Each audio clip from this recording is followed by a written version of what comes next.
Nagsulong ang Quezon City Police District ng mas mahigpit na hakbang upang mapigilan ang pagbebenta ng mga nakaw na cellphone sa mga shopping hubs sa Quezon City.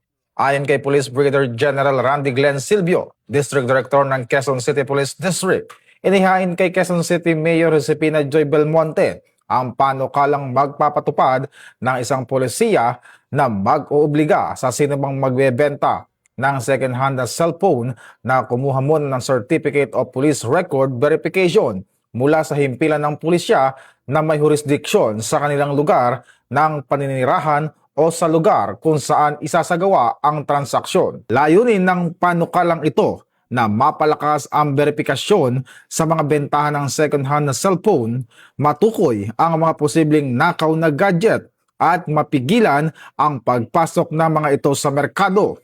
Dagdag pa ng QCPD, inaasahang makakatulong ang naturang hakbang sa pagpapaigting ng kampanya laban sa pagnanakaw ng mga mobile phone at pagbibigay ng mas ligtas at mas maayos na sistema para sa mga mamimili at lehitimong nagbebenta.